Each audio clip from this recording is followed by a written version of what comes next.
माता पिता बंधू आणि भगिनींनो, चला आपण सर्व सर्वांतर्यामी सर्वेश्वर विश्वंभर विश्वचालक पालक मालक, थोडा आवाज बरोबर करा दादा, इकडे काहीच सपोर्ट नाही आहे मला. विश्वनियंता मधुसूदन माधव अशा भगवान श्री कृष्ण परमात्मा शांत करत थोडा याच्या कृपेने त्यांच्याच दिव्य भव्य स्वरूप असणाऱ्या श्रीमद भागवत कथामृत सरोवरामध्ये स्नान करूया, पान करूया. दादा थोडं करा बरोबर, जमलं नाही.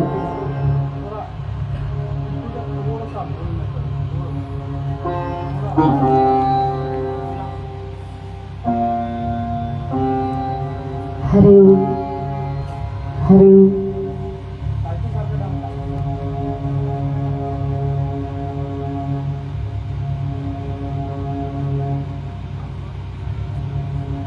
अशा भगवान श्रीकृष्ण परमात्मा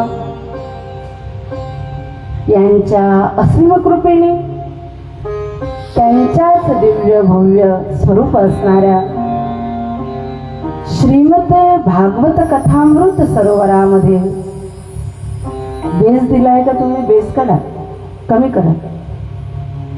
श्रीमद भागवत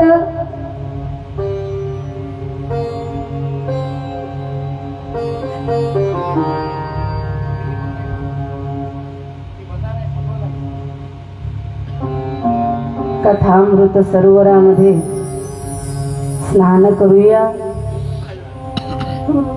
पान करूया आणि चला महाराजजी या माध्यमामधून तुम्ही आम्ही सर्व आपलं जीवन काही क्वालिटी नाही वाटत, थोडं बरोबर पहा ना.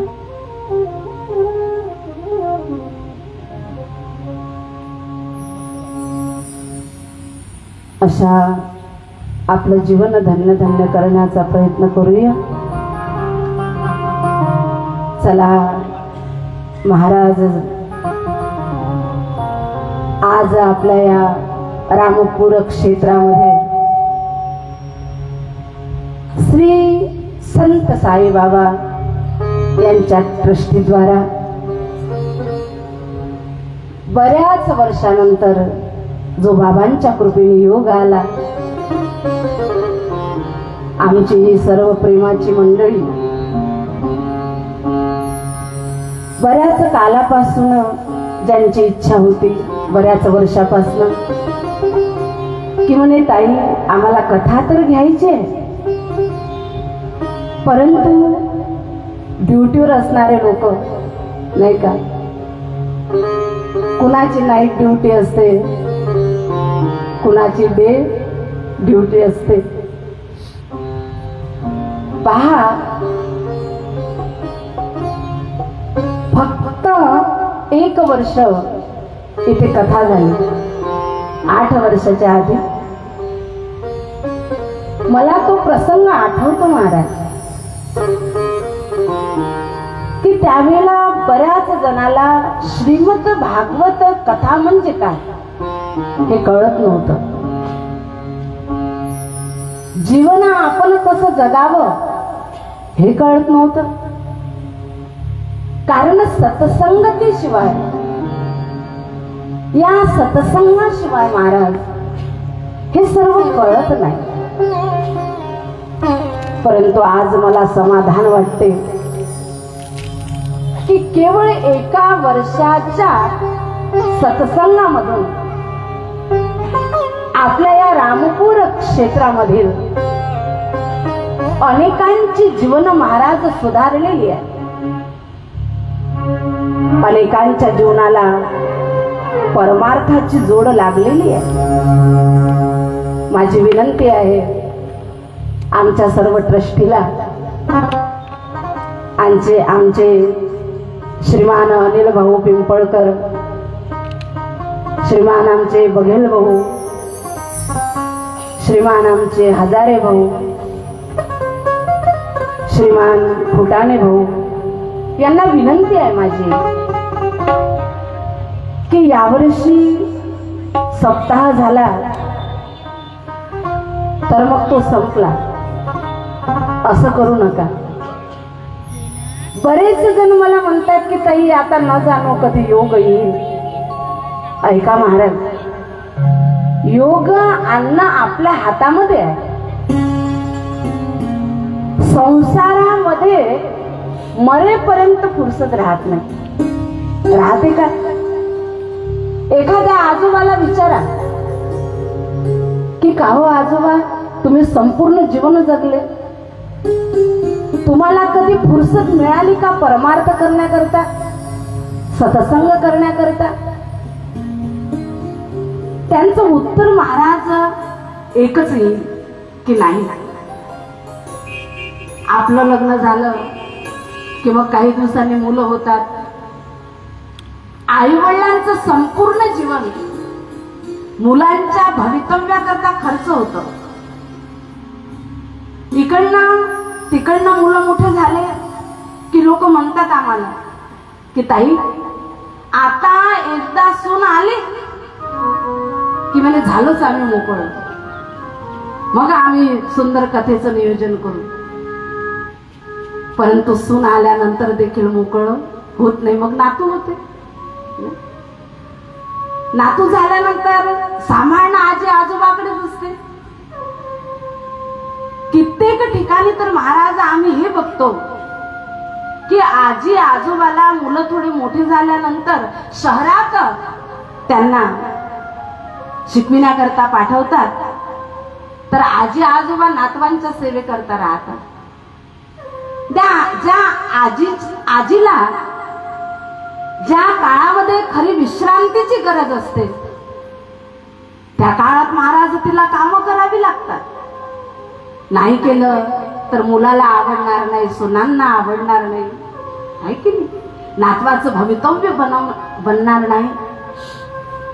मला एकच सांगायचं आहे की कधीच महाराज आपल्याला या जीवनामध्ये फुरसत मिळू शकत नाही.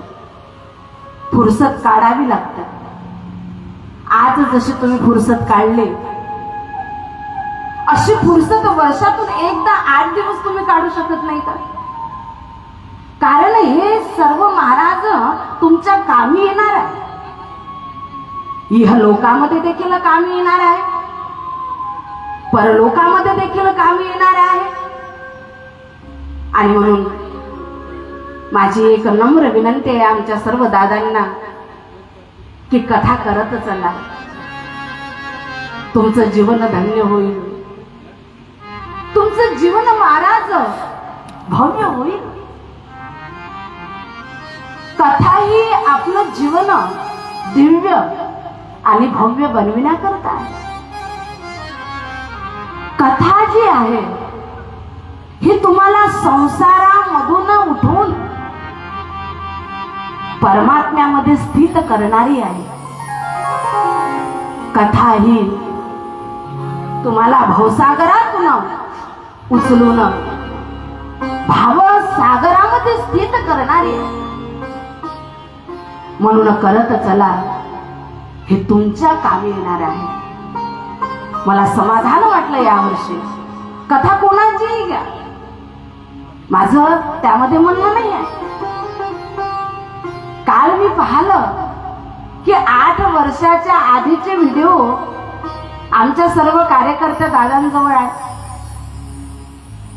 मला समाधान वाटलं की चला आपण नाही आलो, परंतु परमार्थाची गोडी यांच्या अंतःकरणामध्ये आहे. ज्या अर्थी 8 वर्षाच्या आधीचे व्हिडिओ हे आजही बघत आहे. तुमचं प्रेम, तुमची भक्ती हे पाहून फार समाधान वाटलं महाराज. तर चला, सुंदर ही साईबाबांची कृपा तुमच्यावर आहे. साई बाबा देखील महाराज ऐका त्यांच्या या पुण्यमय प्रांगणामध्ये ज्यांच्या दिव्य स्मरणा करता आपण ही कथा केली, कथेचं आयोजन केलं. त्यांनी काय केलं तर अनेक भक्तांना महाराज परमार्थामध्ये लावलं. बाबांनी देखील हेच काम केलं. भक्तांच्या ज्या काही समस्या असेल त्या समस्याचं निराकरण बाबांनी केलं. बाबांनी कधी महाराज भेद केला नाही. मग तो मुस्लिम असो की हिंदू, तो गरीब असो की श्रीमंत, सर्वांना बाबांनी आपलं बनविलं. आणि ऐका, आज जो भंडारा होतो आहे शिर्डीमध्ये, रोज लाखो लोक महाराज भोजन करतात. जे शिर्डीला गेले असेल त्यांना कल्पना आहे. आता तर काय वाडीवर काम आहे बाबांच्या मंदिराचं. जाण्याकरताच, बाबाच्या दर्शनाकरता जाण्याकरताच जवळजवळ 3 ते 4 तास लागतात. अनेक भक्तांची श्रद्धा आजही साईबाबांवर आहे. आणि आजही महाराज भक्ताच्या अनेक समस्याचं निराकरण बाबा करत आहे.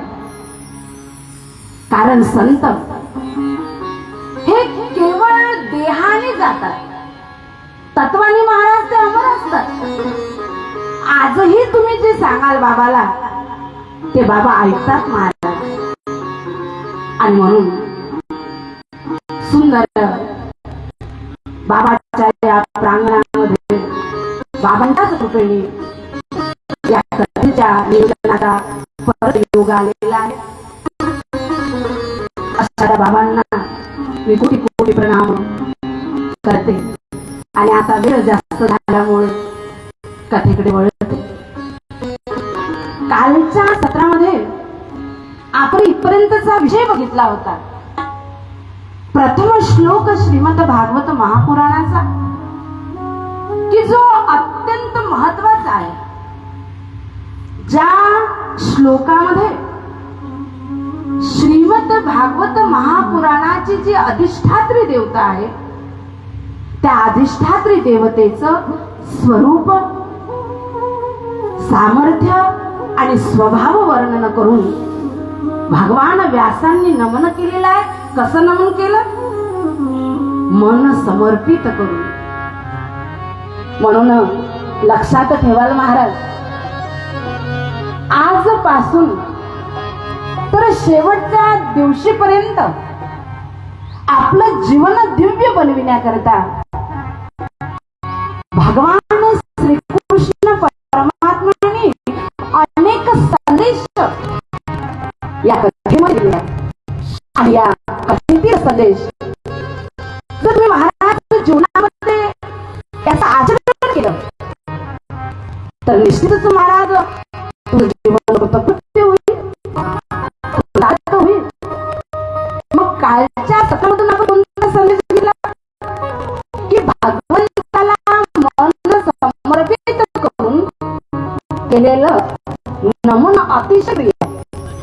म्हणून आजपासून ज्या ज्या वेळेला तुम्ही भगवंताकडे जाल, ज्या ज्या वेळेला बाबांकडे त्या वेळेला नमस्कार कसा करा, नमन कसं करा, तुझं अजून नाही का तेव्हा नाही सुखाचं ठेवलं असा नमस्कार नाही करायचा. त्या नमस्कारामध्ये महाराज मन सम्मिलित असलं पाहिजे. मन समर्पित करून नमन करा. त्याचं फल काय मिळणार आहे? पुनरपी संसारा येणे नाही. जन्म मृत्यूच्या चक्रामध्ये परत परत पडावं लागणार नाही. आज या मनुष्य देहामध्ये आपण आलो, ह्या सर्व योन्या भोगून आलो महाराज. हजारो जन्म आपण बैलाच्या जन्मामध्ये गेलो, हजारो जन्म आपण सापाच्या जन्मामध्ये गेलो, हजारो जन्म आपण मगराच्या जन्मामध्ये गेलो, हजारो जन्म कृमी कीटकाच्या जन्मामध्ये आपण घातलेले आहे. हे सर्व भोगून महाराज या मनुष्य देहामध्ये आपण आलेलो आहोत. भगवंताने आपल्याला थोडा बेस द्या भाऊ. भगवंताने आपल्याला याच करता या मनुष्य देहामध्ये पाठविलेला आहे. कशा करता? की भगवंताला वाटलं की चला हा या मनुष्य देहामध्ये जाऊन सुंदर भगवत भक्ती करेल आणि शेवटी आपला उद्धार करून घेईल आणि या जन्म मृत्यूच्या चक्रामधून मात्र हा निर्मुक्त होईल. हे खरं महाराज या मनुष्य देहामध्ये येण्याचं कारण आहे, हेतू आहे. कशा करता आलो आपण मनुष्य देहामध्ये? चिंतन करत चला महाराज की भगवंताने कशा करता पाठविलं, आपण कुठून आलो, कुठे जायचं आहे, काय करायचं आहे, याचं सर्व चिंतन करत चला. चला असो सुंदर महाराज श्रीमद भागवत महापुराणाच्या अधिष्ठात्री देवतेला भगवंताने भगवान कृष्णद्वैपायन व्यासाने नमन केलं. मग इथे जो बसलेला आहे, जो 7 दिवस पर्यंत बसून राहणार आहे, त्यांनी विचारलं म्हणे महाराज, ज्या परमात्म्याच्या चरण कमलावर तुम्ही मन समर्पित करून नमन करायला सांगितलेलं आहे, त्या परमात्म्याचं या श्रीमद भागवत महापुराणाच्या अधिष्ठात्री देवतेचं स्वरूप कसं आहे? म्हणे ऐका, कसं स्वरूप आहे? सच्चिदानंद रूपाय सत चित आणि आनंद स्वरूप ही देवता आहे. सत या शब्दाचा अर्थ शास्त्रामध्ये सांगितलेला आहे की जे त्रिकाल अबाधित तत्व आहे, ज्या तत्वाचा 3ही कालामध्ये नाश होत नाही, त्याला सत म्हटलेलं आहे. ज्याचा कुठे अभाव राहत नाही, असताचा कुठे भाव नाही आणि सताचा कुठे अभाव नाही. सत जे आहे महाराज, हे अणुरेणुया महत्वमय अणुरेणूमध्ये स्थापित आहे. एवढंच नाही तर सर्व देशामध्ये, सर्व कालामध्ये आणि सर्व वस्तूमध्ये प्रभू आहे. म्हणून त्याला सत म्हटलेलं आहे. चला, चित म्हणजे प्रकाशमान. ज्या परमात्म्याने सूर्य, चंद्र, तारांगण आदी सर्वांना महाराज प्रकाशित केलेला आहे. आपला प्रकाश काही त्या सर्वांना दिला आणि त्यांना प्रकाशित केलं. ते सर्व या प्रभूला प्रकाशित करू शकत नाही. आमचा परमात्मा त्यांना प्रकाशित करतो, कारण आमचा परमात्मा कसा आहे? चित स्वरूप म्हणजे प्रकाश स्वरूप आहे. याचं प्रकाशन कुणी करू शकत नाही. न तत्र सूर्यो भाती न चंद्र तारकं नेमा विद्युतो भान्ति कुतोऽयमग्निः तमेव भान्तम् अनुभाति सर्वं तस्य भासा सर्वमिदं विभाति. सर्वांना सूर्य, चंद्र, तारांगण, अग्नी यांच्यामध्ये जो प्रकाश आहे तो आमच्या प्रभूचा प्रकाश आहे.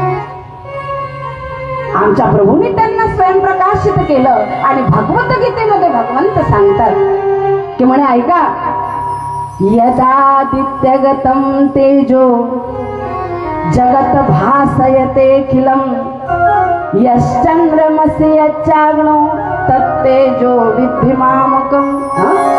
चंद्र, सूर्य, तारांगणामध्ये जो प्रकाश आहे तो माझा प्रकाश आहे. म्हणजे आमचा परमात्मा कसा आहे? स्वयंप्रकाशित आहे.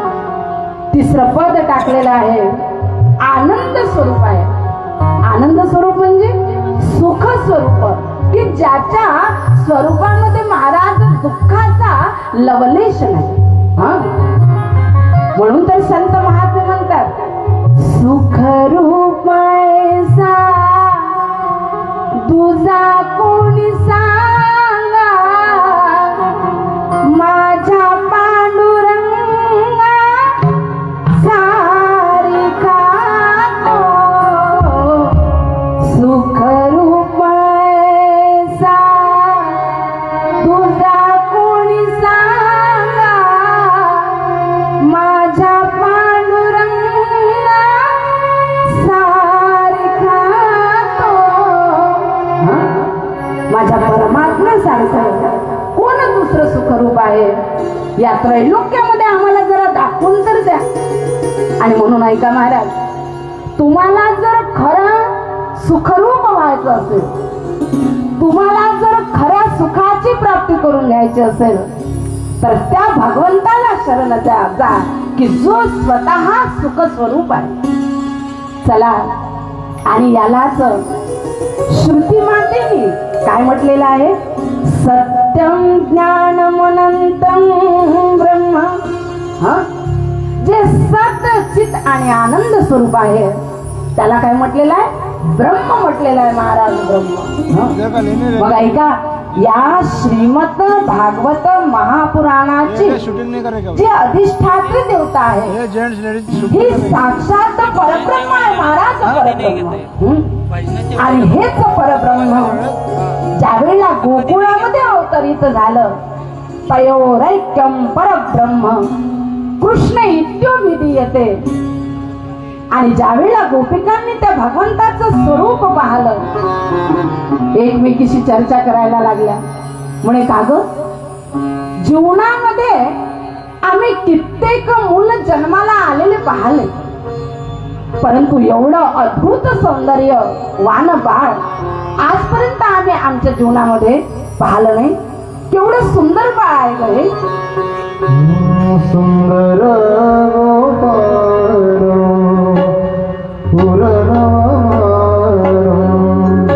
नयन विसारम दुःखहरम वृंदावन चंदम आनंद करदम परमानंदम धरणीधरम सुंदर गोपालम नयन विशालम दुःखहरम.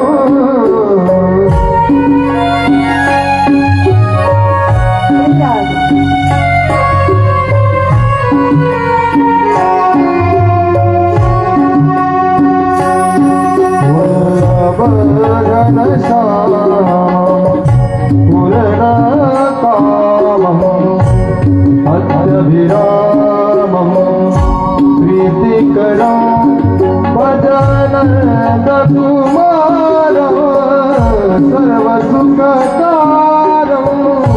तत्त्वविचारं ब्रह्मपरं सुन्दर गोपालं गुरवनमालं नयन विशालं दुःखहरं वृन्दावन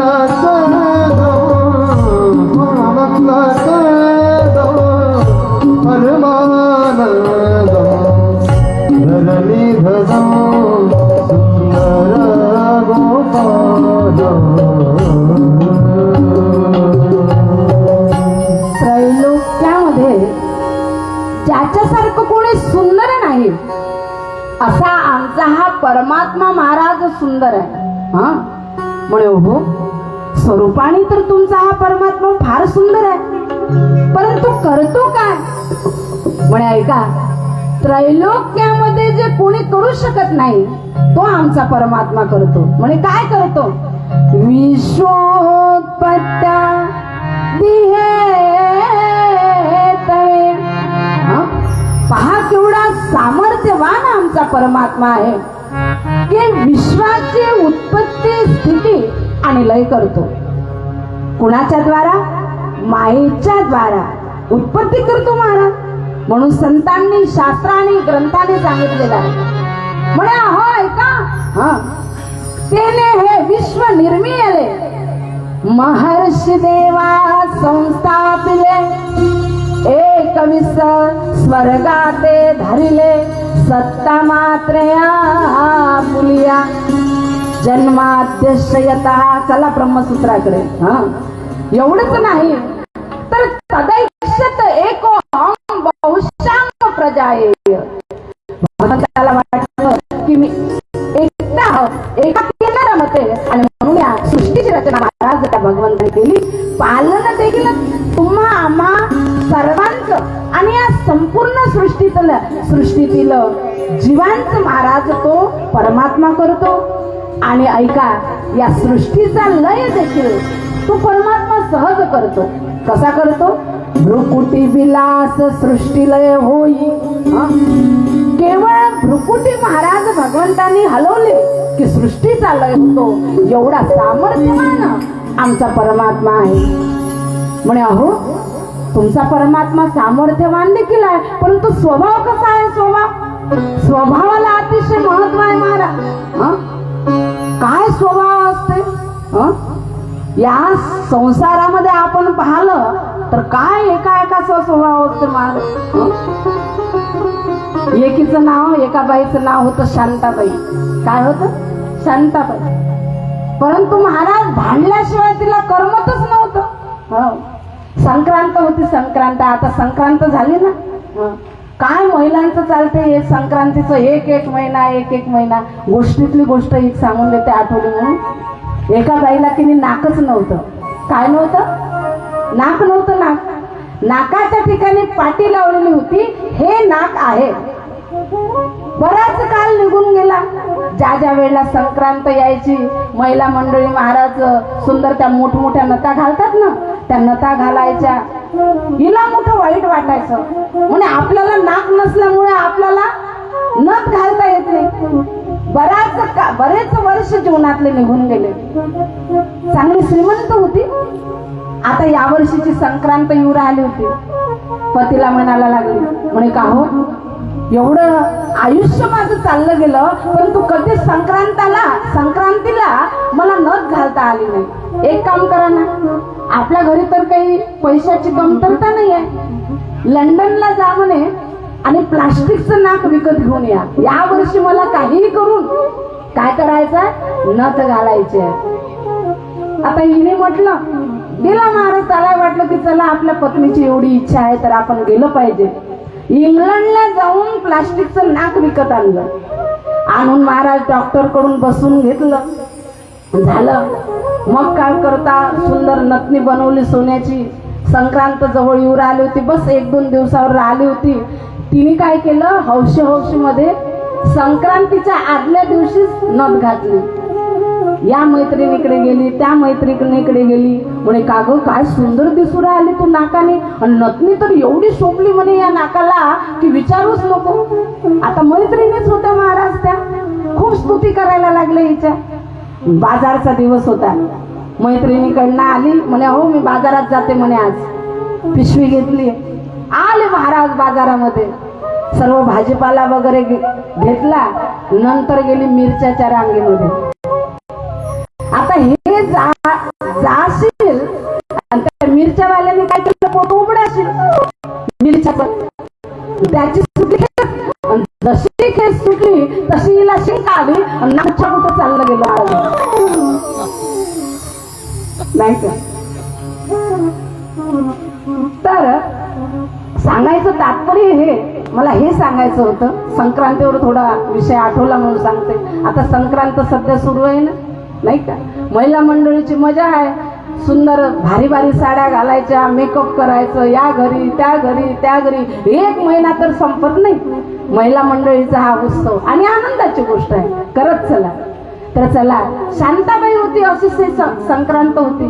परंतु भांडल्याशिवाय हिला करमत नव्हतं महाराज. रोज भांडण करायची कोणाने, कोणासोबत, कोणाही सोबत, कारण असो की नसो. आता एक दिवस काय झालं, हिला काही कारणच सापडलं नाही. संक्रांत होती, मला हे सांगायचं होतं. हिने चांगलं भरजरी लुगडं घातलं. कोणी आज कोणी काही भेटूच नाही राहिला आपल्याला भांडण करायला. काय करावं, भांडल्याशिवाय तर करमत नाही, स्वभाव होता. हिने काय केलं, शेजारच्या बाईच्या घरी गेली आणि शेजारच्या बाईला म्हणायला लागले, म्हणे अगं जरा विस्तू टाक बरं म्हणे माझ्या घरी, म्हणे ते माचीस आहे ना त्यातल्या काड्या संपल्या म्हणे. पूर्वीची गोष्ट होती, ज्यावेळेला चुला वगैरे होता त्यावेळेसची, यावेळेसची नव्हे. झालं, तिने विस्तू तर आणला, हिच्या लुगड्याकडे पाहिलं, भरजरी लुगडं होतं, महाग लुगडं होतं.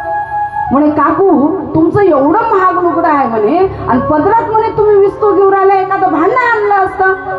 म्हणे टाक ना, तुला काय करायचंय, जळण तर माझं लुगडं जळण, तुला एवढ्या कशाला चौकशी करायची, तुला एवढी कशाला चौकशी करायची गरज आहे. हा, जळण तर माझं जळण, जळण तर माझं जळण, तू बोललीस का अशी, तू बोललीस का अशी. लागलं महाराज भांडण.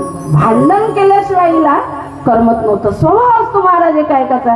एक किनी स्त्री उलट्या स्वभावाची होती, उलटी बिलकुल. पतीने काही म्हटलं की बिलकुल उलटच करायची पतीच्या. हिच्या पतीचा भाऊ आला, पती गेला हिच्याजवळ.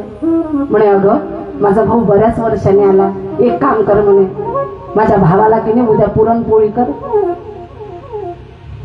पुरणपोळी नाही केली असं म्हणे तुमचा भाऊ, माझा भाऊ थोडी आहे. बेसन भाकर केलं हिनं.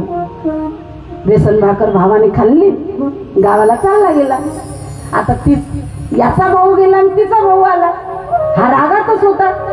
म्हणे किती वर्षांनी माझा भाऊ आला, हिला पुरणपोळी कर म्हटलं तर बेसन भाकर खाऊ घालून माझ्या भावाला पाठवलं म्हणे. आजाने सांगितलं, हे बघ असेल म्हणे तुझा भाऊ आला, आज बेसन भाकरच झाली पाहिजे, तुम्ही माझ्या भावाला पुरणपोळी खाऊ घातली नाही ना. ते म्हणे अहो मला काय करायचं मी करेल म्हणे.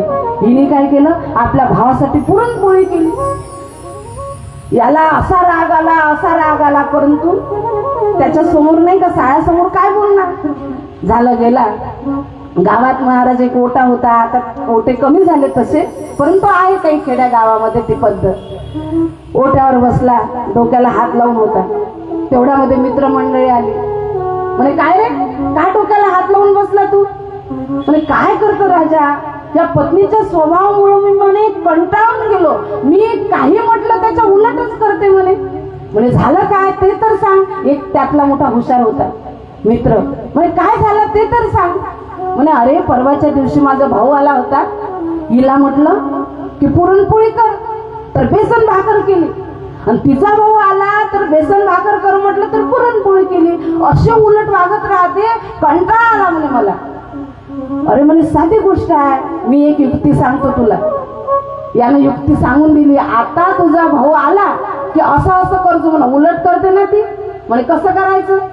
म्हणे तुझा भाऊ जर आला तर तिला म्हणायचं की असेल माझा भाऊ, परंतु काय करायचं, आज बेसन भाकरच करायची, पुरणपोळी केल्याशिवाय राहणार नाही म्हणे. आणि तिचा भाऊ आला तर म्हणायचं की पुरणपोळी कर, तर बेसन भाकर केल्याशिवाय राहणार नाही. झालं महाराज, याला ही युक्ती आवडली. काही दिवस गेले, वर्ष गेलं आणि अनायसे याचा भाऊ परत याच्या भेटीला आला.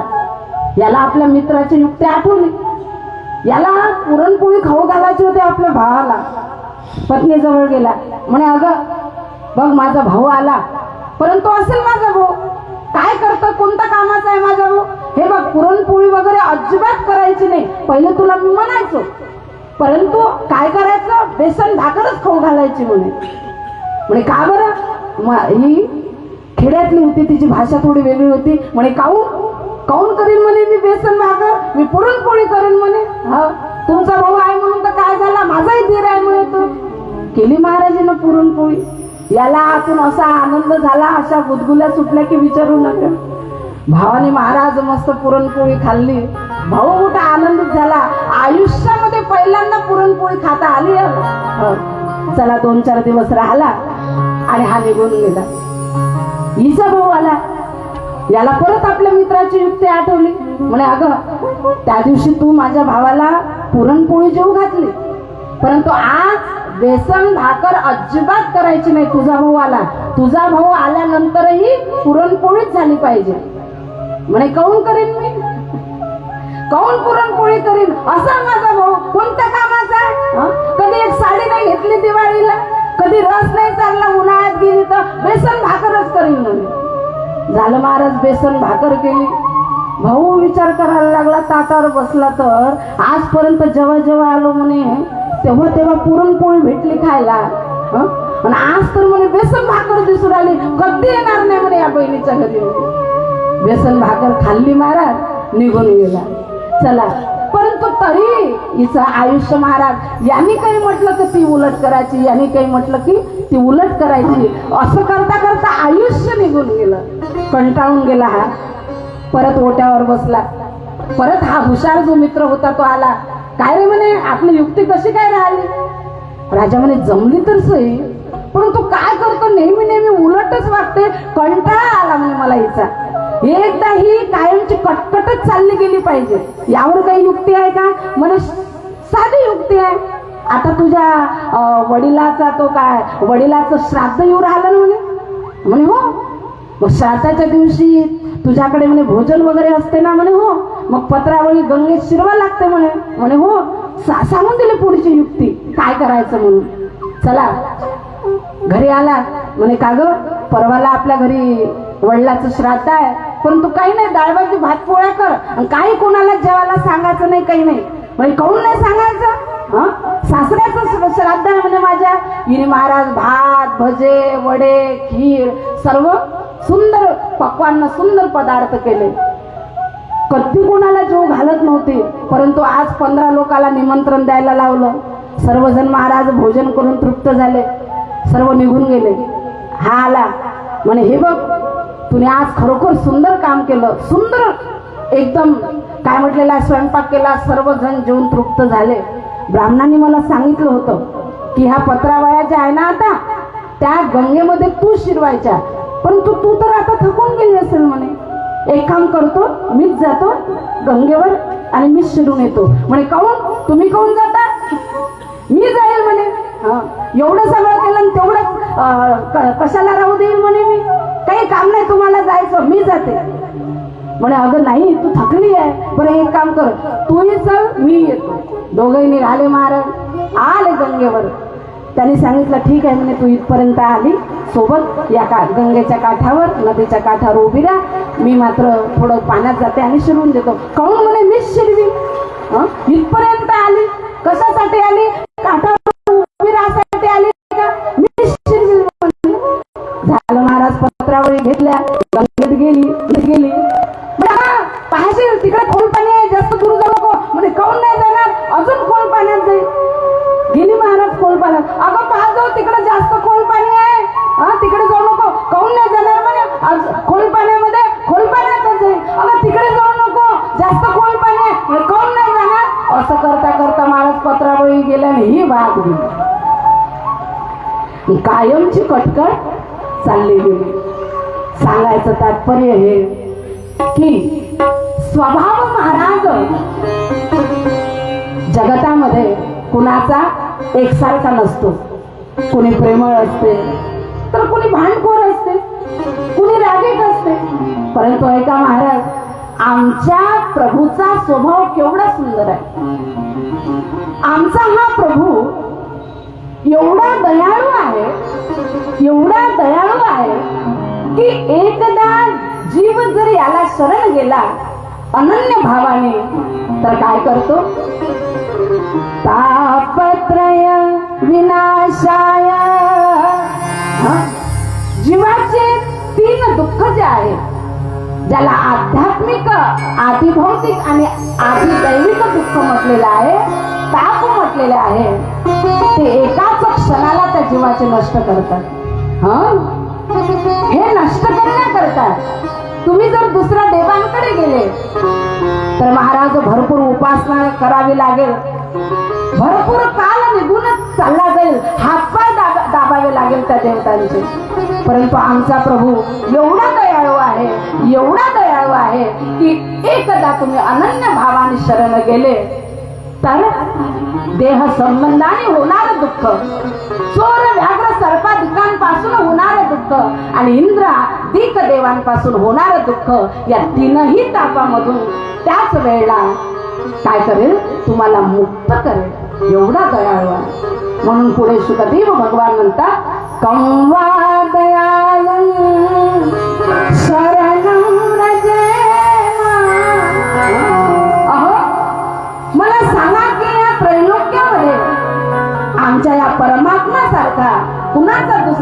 असा दयाळू स्वभाव आहे की ज्याला जीवाने शरण जावं. आणि चला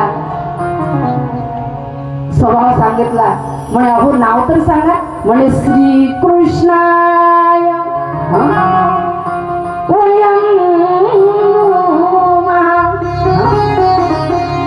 ऐका, या श्रीमद भागवत महापुराणाची अधिष्ठात्री देवता ज्यांचं आपण स्वरूप पाहलं, स्वभाव पाहला, सामर्थ्य पाहलं नाही का, जे साक्षात परब्रह्म आहे, ग्रंथ नोहे हा श्रीकृष्ण तेने यम वाङ्मयीन मूर्ती प्रत्यक्षा वर्तते हरे.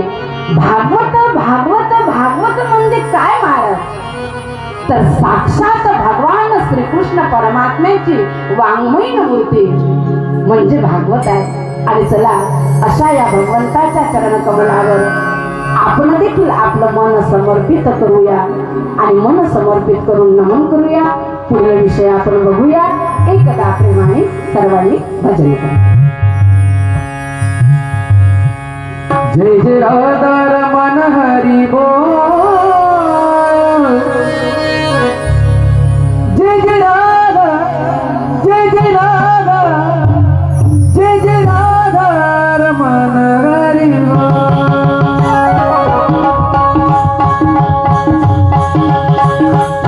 जय जय राधा, जय जय राधा, जय जय राधा रमण हरी बोल. जय जय राधा,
श्रीमद भागवत महापुराण हे केवढं महत्व प्रचुर आहे. याच अनेक प्रकारे महत्व विशद करून कृष्ण द्वैपायन भगवान व्यासांनी सांगितलेलं आहे. कारण जोपर्यंत आपल्याला महत्व कोणत्या वस्तूचं कळणार नाही तोपर्यंत त्याचा पाहिजे असा लाभ आपल्याला होणार नाही. नित्यं भागवतम यस्तु पुराणम पठते नरः प्रत्यक्षरं भवेत् तस्य कपिला दानजं फलम्. ऐका महाराज, जो कोणी श्रीमद भागवत महापुराण आपल्या घरी आणून हा ग्रंथ वाचत असेल आणि वाचायला पाहिजे, काय काय फल मिळते तुम्हाला सांगते. श्लोकार्धं श्लोकपादं वा पठेत् भागवतं च यः नित्यं पुण्यमवाप्नोति राजसूयाश्वमेधयो.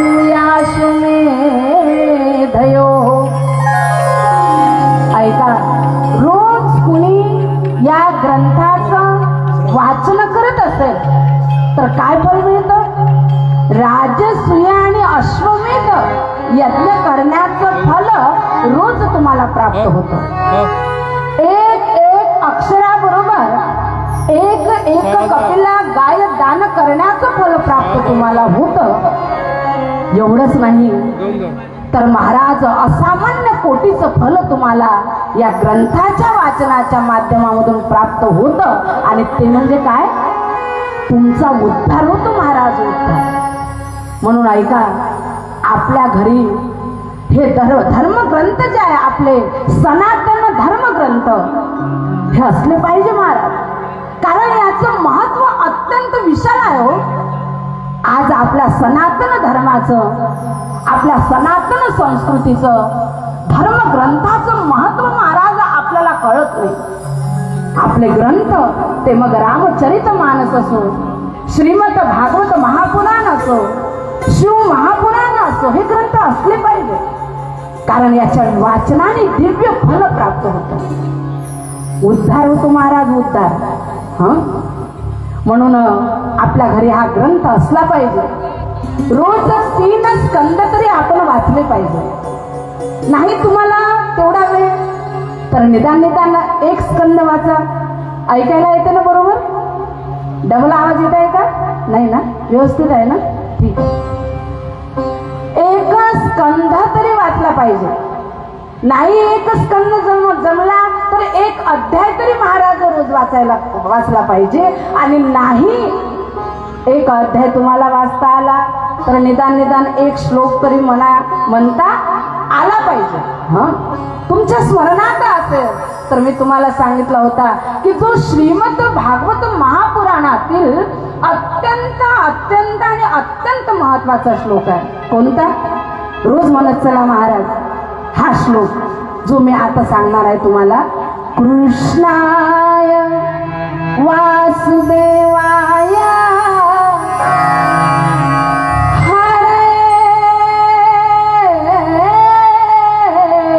परमात्मने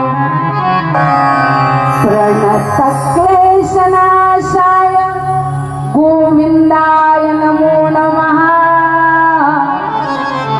एवढा श्लोक जरी तुम्ही रोज म्हटला तरी महाराज तुमचा उद्धार होतो.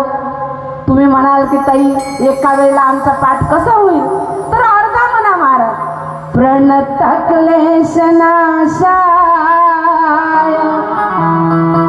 गोविंदाय नमो नमः, तरी तुमचा उद्धार. तुम्ही म्हणाल की एवढंही जमत नाही तर नुसतं गोविंदाय नमो नमः एवढं जरी म्हटलं तरी उद्धार. पण तुम्ही जर म्हटलं की एवढंही जमत नाही तर आमच्या संतांनी सांगितलं म्हणे एक काम करा, मग जे श्रीमद भागवत कथा करतात ना यांच्यासोबत राहत चला तरी तुमचा उद्धार. तुम्ही म्हणाल की आम्हाला कुठे फुरसत आहे ते संसार सोडून येण्याची? नाही, कारण संसारामध्ये अनेक प्रकारचे बंधनं येतात महाराज. तर मग शेवट सांगितलं की म्हणे एक काम करा, जे श्रीमद भागवत कथा करतात त्या वक्त्याच्या चरण कमलावर एकदा नतमस्तक व्हा तरी तुमचा उद्धार. एवढा महत्व प्रचुर हा ग्रंथ आहे महाराज. परंतु नुसतंच कथा जो कथा करणारा आहे वक्ता त्याच्या चरणावर नतमस्तक होऊन राहू नका. नुसतं कथा करणाऱ्याच्या चरणावर नतमस्तक झाले तर महाराज तुमचा उद्धार होतो. तर तुम्ही जर रोज ग्रंथ वाचला तर केवढं असामान्य कोटीचं आणि अलौकिक फल तुम्हाला प्राप्त होईल याचं जरा चिंतन करा आणि हा ग्रंथ आपल्या घरी आणा आणि वाचित. जन्मांतरे यदा पुण्यम तदा भागवतं लभे. जीव ज्यावेळेला जन्म जन्मांतराच्या युग युगांतराच्या आणि कल्प कल्पांतराच्या पुण्याने फलद्रूप झाला असेल तर तेव्हा कुठे त्याच्या जीवनामध्ये संताची प्राप्ती होते आणि त्याही पेक्षा अधिकतम पुण्य ज्याचं उदयाला आलं असेल त्याच्या जीवनामध्ये श्रीमद भागवत महापुराण या कथा श्रवणाचा योग येतो महाराज. मग इथे जो बसलेला होता त्याने विचार म्हणे महाराज शास्त्र तर हे एकच नाही, ग्रंथ तर हा एकच नाही, पुराण तर हे एकच नाही, पुराण तर आणखी 17 आहे. मग याच पुराणाला याच शास्त्राला याच ग्रंथाला एवढं महत्व का? तर उत्तर दिलं महाराज भगवान व्यासांनी. म्हणे ऐका, बाकीचे जे पुराण आहे, बाकीचे जे शास्त्र आहे, बाकीचे जे ग्रंथ आहे ते जीवनात कसं जगावं हे शिकवते. परंतु जगताच्या पाठीवर एकमेव श्रीमद भागवत हा ग्रंथ असा आहे की मरावं कसं हे शिकवते. म्हणून महत्व प्रचुर. म्हणजे महाराज मरावं कसं हे काही शिकवा लागते का? ते दूत येतात ना आपोआप घेऊन जातात. म्हणे अरे तसं नाही आहे. मरावं कसं म्हणजे आपला मृत्यू मंगलमय कसा करून घ्यावा हे श्रीमद भागवत महापुराण शिकवते महाराज. म्हणून याला अत्यंत अत्यंत अत्यंत महत्व दिला गेलेलं आहे. जो या ग्रंथाचा आश्रय करेल त्याचा मृत्यू मंगलमय होईल. मंगलमय होईल म्हणजे काय होईल नेमकं?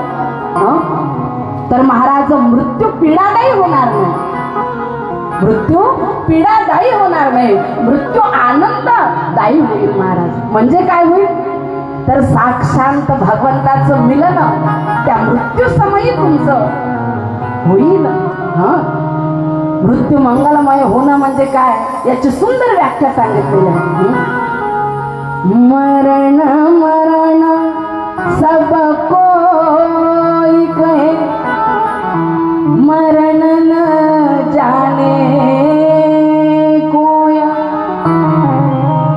मरना वही सराहिए, फिर नहीं मरना होया.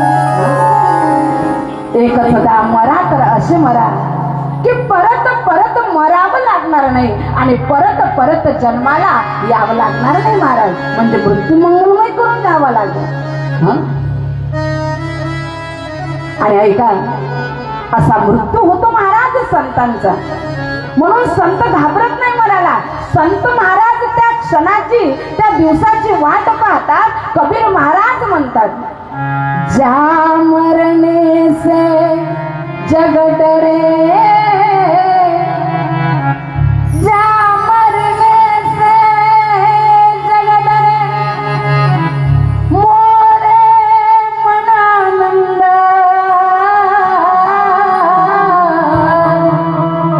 कब मरियो कब पाइयो पूर्ण परमानंद.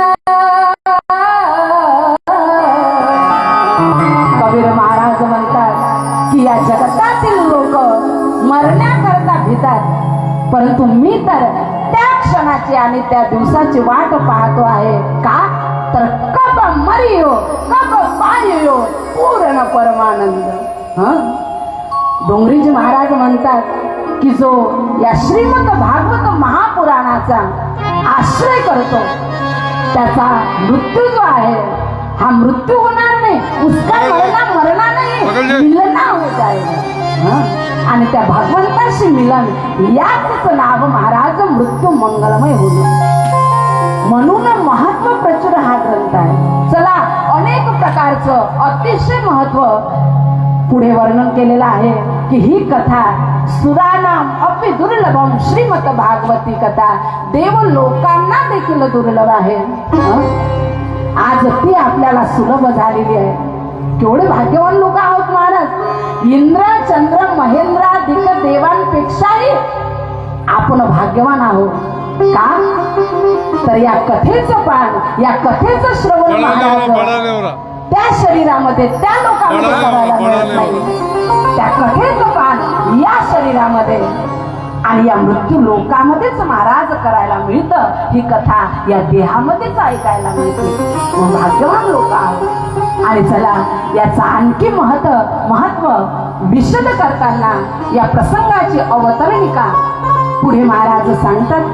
भगवान व्यास ऐका, एकदा प्रसंग असा घडला की 88,000 ऋषीगण यांच्या मनामध्ये एक इच्छा निर्माण झाली की आपण सत्संग करावा. का तर सत्संगेन परमा प्राप्त्या. त्यांना भगवंताची परमात्म्याची प्राप्ती करून घ्यायची होती आणि त्यांना कल्पना होती की भगवंताची प्राप्ती जर कशाने होईल तर या सत्संगाने. तुलसीदासजी महाराज फार सुंदर म्हणतात. हो विनु सत्संग विवेकन होई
शिवाय जीवनामध्ये विवेक निर्माण होत नाही. विवेक कशाला म्हटलं जाते? काय करावं, काय करू नये, कोठे जावं, कोठे जाऊ नये, काय खावं, काय खाऊ नये, काय प्यावं आणि काय पिऊ नये. अशा प्रकारे महाराज जे असार आहे ते टाकून सार जे आहे त्याचा आपल्या जीवनामध्ये स्वीकार करणं या नाव विवेक. आणि हा सत्संगतीशिवाय प्राप्त होत नाही. साखळी सांगितली याची. सत्संगतीशिवाय भगवंताची प्राप्ती होत नाही, सत्संगतीशिवाय विवेकाची प्राप्ती होत नाही आणि भगवत कृपेशिवाय सत्संगती प्राप्त होत नाही. याचा क्रम सांगितलेला आहे. भगवंताने देखील म्हटलेला आहे सत्संगती वाचुनी जाणा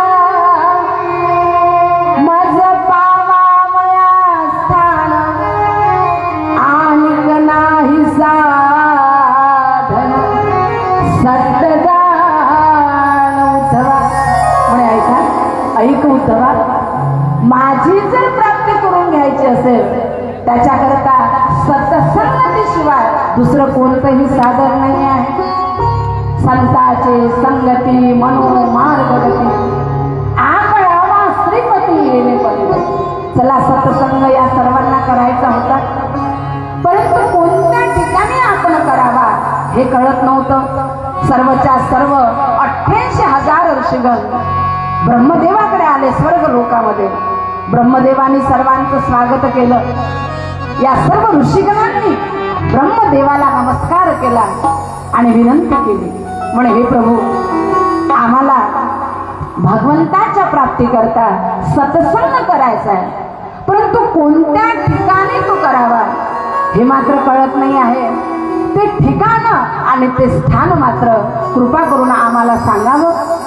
ब्रह्मदेवाने सांगितलं की म्हणे ऐका ऋषीगणांनो, एकच ठिकाण सत्संग फलद्रूप होण्याकरता आहे. कारण सत्संग जर फलद्रूप झाला नाही तर भगवत प्राप्ती होणार नाही. म्हणून कोणत्या ठिकाणी सत्संग करायचा? कोणत्या ठिकाणी? तुमचं मनश्चक्र जिथे बंद पडेल त्या ठिकाणी महाराज हा सत्संग करायचा. नाहीतर बसलो इथे, गेलं घरी लक्ष. काय टाइम ठेवला या लोकांनी? 2 ते 6. तुम्हाला ब्रेक पाहिजे असेल मधात तर मला सांगा. 15 मिनिटांनी आपण ब्रेक देऊ. मी बसेल 10 मिनिट तुम्ही पाय वगैरे असे करू शकता, मग नाही का? मी तर कुठे जाणार नाही. तुम्हाला जाऊन येता म्हणजे यायचं असेल तर येऊ शकता. फक्त 15 मिनिट थांबा का, कारण गाडी वेगात यायलाच पहिले वेळ लागते आणि वेगात आल्यानंतर मग थांबवणं म्हणजे एकदम ऍक्सिडेंट होईल ना. तर चला, आज महाराजजी सांगितलं की तुमचं मनश्चक्र बंद होणं महत्वाचं आहे. बसल्या इथे, गेलं घरी लक्ष की दिवाण चांगला टाकलाय, आपण वाट पाहत असो ना आपली. काय इथे बसलो, घरी मस्त झोपलो असतो. कुणाला टीव्हीची आठवण आली, म्हणे आज पिक्चर चांगला दाखवणार आहे, पिक्चर पाहायला असता तर बरं झालं असतं. बसले महाराज तुम्ही सर्व इथे, परंतु मन कुठे गेलं? घरी गेलं. तुम्ही इथे बसून आहात आणि मन जर तुम्ही तुमचं घरी गेलं असेल तर इथे बसूनही महाराज काही अर्थ होणार नाही. म्हणून ऐका, आपण बसल्यानंतर मन देखील स्थिर करा. कारण मन स्थिर होणार नाही तर सत्संग फलद्रूप होणार नाही, आणि सत्संग फलद्रूप होणार नाही तर भगवत प्राप्ती होणार नाही. अत्यंत कठीण महाराज स्थान या सर्व ऋषीगणांना ब्रह्मदेवाने सांगितलं. कारण मनाची धाव बंद करणं एवढी सोपी गोष्ट नाही महाराज. साक्षात अनंत कोटी ब्रह्मांड नायक भगवान श्रीकृष्ण परमात्म्याचा जो शिष्य होता नाही का, जो मित्र होता अर्जुन, त्याने म्हटलं की हे प्रभू, चंचलम ही मन कृष्ण प्रमाथे बलवदृढ. तुम्ही म्हणता की मन एकाग्र कर अर्जुना, मन एकाग्र कर, माझ्या चरण कमलावर स्थिर कर. परंतु हेच तर कठीण आहे म्हणे प्रभू. कारण हे आहे कसं, वायूपेक्षाही अधिक तीव्र गतीने धावणार आहे. आता इथे बसलो, आता मुंबईची आठवण येऊ द्या. एका क्षणात मुंबईला जातं महाराज आपलं मन. आपल्याला जायला 12 घंटे लागेल, परंतु एक क्षण देखील या मनाला मुंबईला जाण्याकरता लागत नाही. जर तुम्ही मुंबई पाहिली असली तर चला, सर्वांना साधना समजलं. सर्वांनी ब्रह्मदेवांना नमस्कार केला आणि चला, सर्वच्या सर्व ऋषीगण आता या पृथ्वी तलावर आले. सर्वच्या सर्व शोध करायला लागले. स्थानाचा शोध करता करता करता करता उत्तरेस हिमालयाच्या पायथ्याशी एक सुंदर अरण्य होतं, जिथे गंगा नदी खळखळाट करून वाहते आहे, जिथे पशुपक्ष्यांचं माळाचं मधुर कुंजन सुरू आहे, जिथे गाय वासर हंबरीत आहे, जिथे मोर नृत्य करीत आहे, जिथे कोकिळेचं कुंजन सुरू आहे, जिथे भ्रमराचं गुंजन सुरू आहे, जिथे पशुपक्ष्यांची कुजबूज सुरू आहे. आणि चला, या अरण्यामध्ये ज्या वेळेला हे सर्व ऋषीगण आले, एकाच वेळेला एकाच क्षणामध्ये 88,000 ऋषीगणांचं मन स्थिर झालं. ज्या अरण्याचं नाव होतं महाराज नैमिषारण्य. या नैमिषारण्याचं नैमिषारण्य हे नाव का पडलं? फार संशोधन केलेलं आहे महाराज. श्रीमद भागवतामध्ये फक्त वेळ पाहिजे आपल्याला संशोधन करण्याकरता. एका काय म्हटलेलं आहे गोष्टीचा जर विचार केला तर दोन तास त्याचं चिंतन आपल्याला करता येते. का नैमिषारण्य नाव ठेवलं? तर ऐका, आपली पापणी मिटते आणि उघडते. एवढा जो काल आहे, मिटते आणि उघडते. किती लवकर उघडते, किती लवकर मिटते. एवढा जो काल आहे, या कालाला निमिष म्हटलेला आहे. काय म्हटलंय? निमिष. आणि एवढ्या कालामध्ये 88,000 ऋषीगणांचं मन स्थिर झालं, म्हणून या अरण्याला नैमिषारण्य हे नाव पडलेलं आहे. चला, सर्वच्या सर्व आता ऋषीगण अत्यंत आनंदित झाले आणि आपल्याला सत्संग करण्याकरता स्थान मिळालं. परंतु आता असे कोणी महात्मा आपल्याला मिळायला हवे की ज्यांच्या सुंदर मुखातून आपण ज्ञान ऐकू आणि उपदेश सुंदर करून या भवसागरातून आपल्याला पार करू नये. मिले कोई संत फकीर, मिले कोई ऐसा संत फकीर पहुँचावे भवदरिया के पहुँचावे भवदरिया के तीर। मिले कोई ऐसा संत फकीर, मिले कोई ऐसा संत फकीर पहुँचावे भवदरिया के तीर पहुँचावे भवदरिया के तीर पहुँचावे भवदरिया के तीर। मिले कोई ऐसा संत फकीर, मिले कोई ऐसा संत फकीर, मिले कोई ऐसा संत फकीर पहुँचावे भवदरिया के तीर पहुँचावे भवदरिया के तीर पहुँचावे भवदरिया के तीर।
फकीर बहुत सारे भव दरिया के तीर पहुँचावे भव दरिया के तीर पहुँचावे भव दरिया के तीर मिले कोई ऐसा संत फकीर मिले कोई ऐसा संत फकीर पहुँचावे भव दरिया के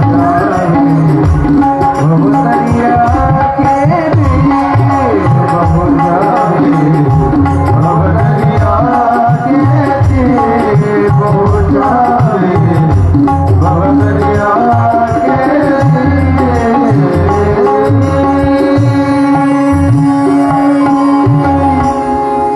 मिले कोई ऐसा संत फकीर पहुंचा दे भव दरिया के तीर. परंतु ऐका महाराज, जगतामध्ये ज्या ज्या ज्या काही दुर्लभ गोष्टी असेल त्या एकदा प्राप्त होईल. तात मिले पुणे मात मिले सुत भ्रात मिले जुबती सुखदाई. राज मिले गजराज मिले सब साज मिले मिले वांछित पाई. लोक मिले परलोक मिले विधि लोक मिले वैकुंठ में जाई.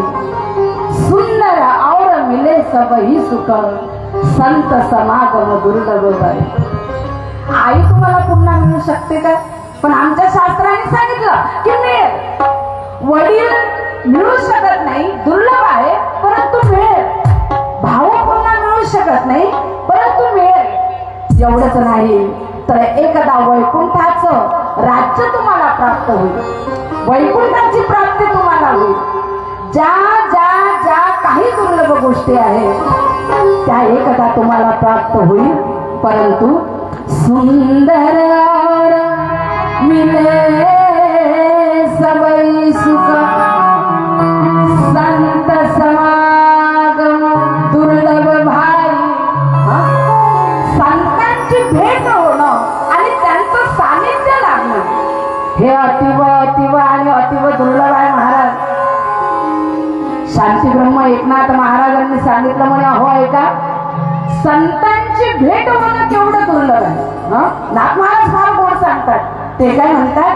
व्याघ्र सिंहाचे दूध जोडे चंद्रामृताही हाता चढे परी हरिप्रियांची भेट्या तुडे हे दुर्लभ गाड्या मनुष्या. विचारणारा म्हणायला लागला, महाराज काय ऐकायचंय? म्हणे अहो ऐका, एकदा वाघिणीचं म्हणे दूध मिळून जाईल. म्हणे काय बोलता महाराज तुम्ही? वाघिणीचं दूध मिळणं एवढी साधी गोष्ट थोडी आहे. कारण महाराज ऐका, पहिले तर वाघीण दिसली पाहिजे. दुसरी गोष्ट, तिला धोणारा बहादूर असला पाहिजे. आणि तिसरी गोष्ट, तिला दोहेपर्यंत जिवंत ठेवलं पाहिजे वाघिणीने. आहे का महाराज सोपं? नाही आहे सोपं. परंतु नाथ महाराज म्हणतात की एकदा वाघीणचं दूध मिळेल, एकदा चंद्राचं अमृत देखील तुम्हाला प्राप्त होईल. परंतु हरिप्रिय म्हणजे भक्ताचं नाव आहे बरं.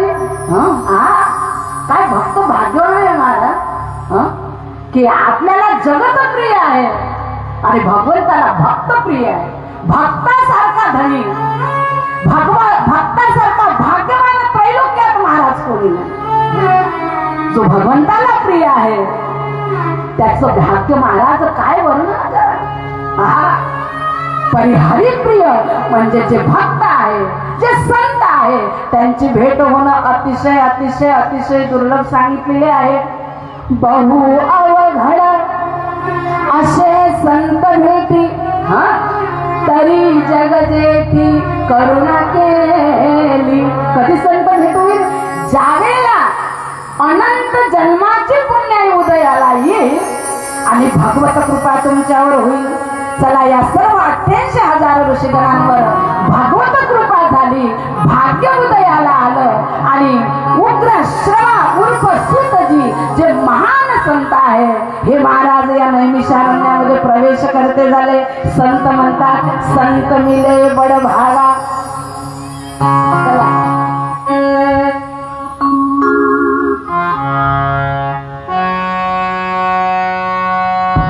उजळले भाग्य आता, उजळले भाग्य आता,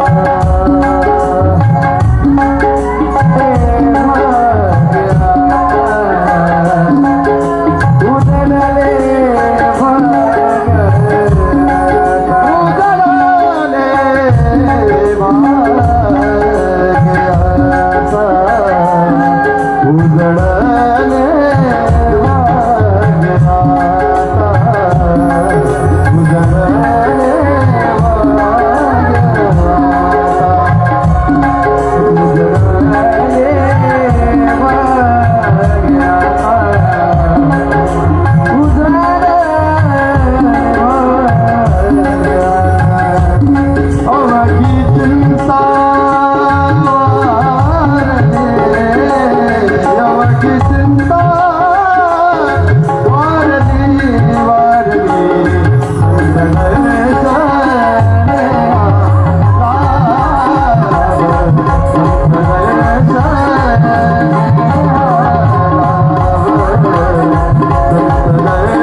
प्रवेश करते झाले.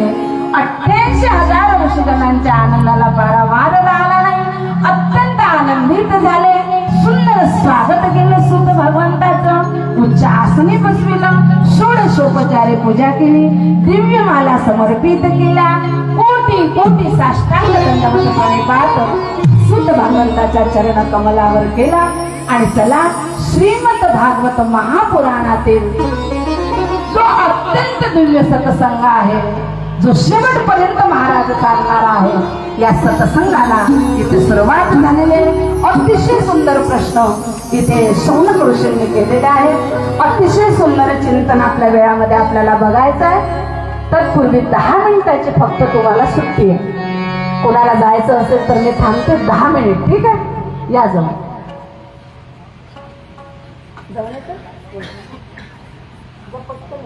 हो बघल जे बंद कर लो. साहब कहा किससे करूँ? सबको